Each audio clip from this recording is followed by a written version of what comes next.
Boker Tov. Alors qu'est-ce qu'on peut parler aujourd'hui si c'est pas le fait que le Shabbat rentre très très tôt et il faut mettre en garde tout son entourage pour faire attention chas v'shalom à ce qu'on n'arrive pas à Chilul Shabbat. Donc Shabbat il rentre à 17h09 et donc il y a un très grand risque. Déjà il faut savoir, c'est marqué dans les Sfarim, il y a beaucoup de sgoulottes pour celui qui reçoit le Shabbat plus tôt. Donc déjà, Sgoula, les bitoul, xerot, kashot.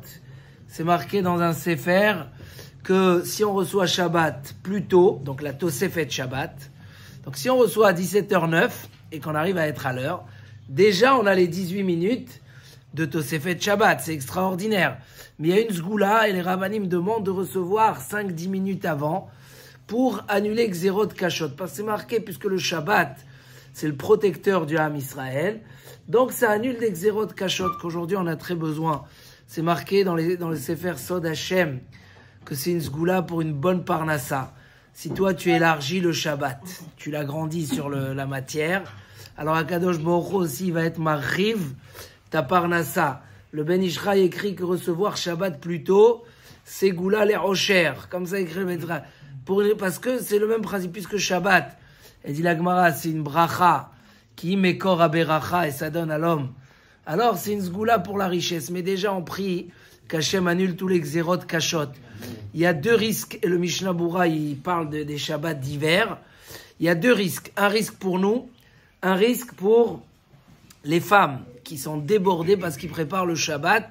Et là il y a un choc thermique qui se fait parce que les Shabbats se sont raccourcis graves.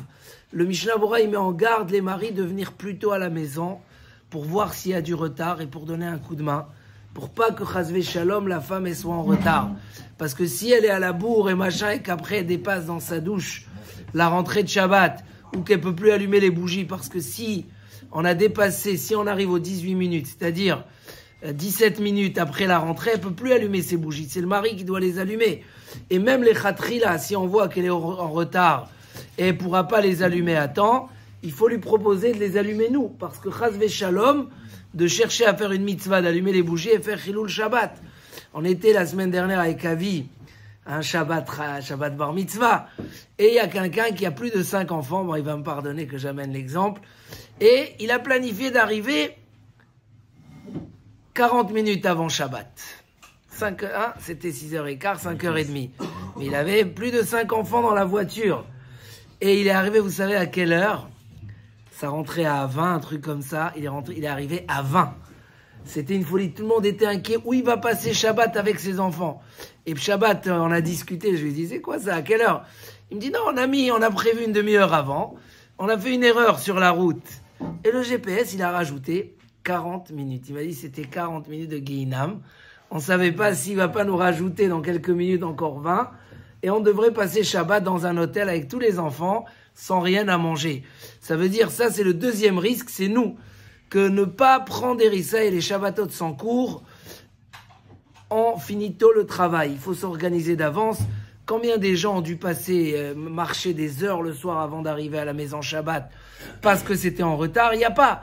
Si tu es à Port de, je sais pas, Port de Montreuil, et tu dois poser ta voiture là-bas, et marcher même une demi-heure ou une heure dans le noir, c'est déjà très problématique. On a fait tout un chiour.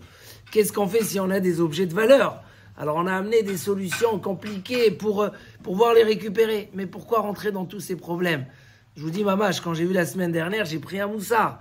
C'était pas encore le Shabbat le plus court. On avait 1 heure de plus. Et la personne, et à la fin, dit, bon, on s'est arrêté sur la route à un magasin.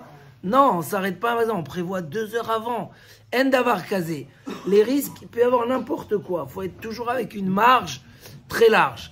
Donc en tout cas, déjà, dans cette période, on a besoin du Shabbat.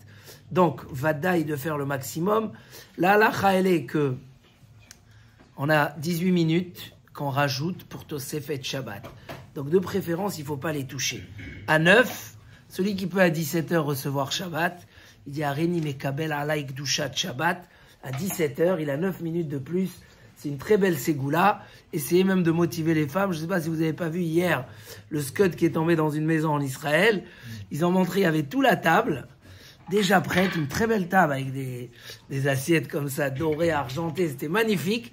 Le Scod, il est arrivé, il est rentré à la maison, tous les fenêtres étaient cassées, la table de Shabbat, elle était prête. Ils ont dit, Mamash, c'est la table du Shabbat qui nous a sauvés. Parce que Béhémet, c'est aussi une ségoula de préparer la table de Shabbat dans beaucoup de familles maintenant en Israël, puisqu'ils ont beaucoup parlé de cette ségoula.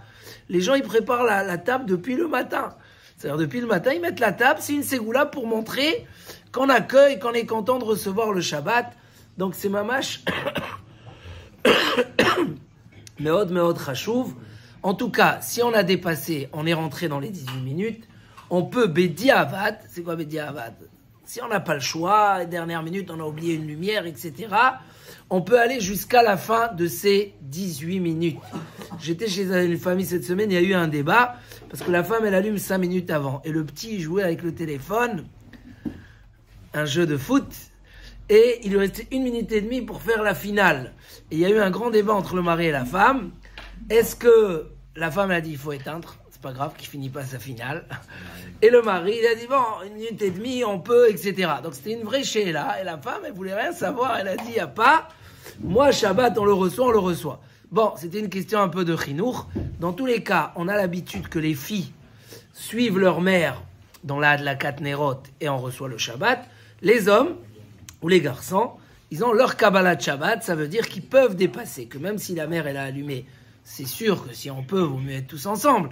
Mais, halachiquement, les hommes ne sont pas engagés par l'allumage de la femme, et donc ils peuvent continuer s'il y a des choses à faire, et des rattrapages qu'on a oubliés voilà, donc Al-Kol Panim, essayons d'être mitrazek bikdushat à Shabbat, jamais prendre de risques, et être toujours présent à la maison pour que l'entrée du Shabbat se fasse à temps et besimcha. L'histoire connue de Rabbi Meir qui est rentré dans une maison parce qu'il se disputait tous les Erev Shabbat, 3 semaines pour qu'il n'y ait pas de dispute, parce que si Rabbi Meir il est à la maison, on ne peut pas se disputer. Et après 3 semaines, ils ont entendu que le Satan, il a dit « Oi au Satan qui m'a fait sortir de cette maison-là ». Donc bien sûr, même si on doit mettre la pression pour être à l'heure, pas de dispute.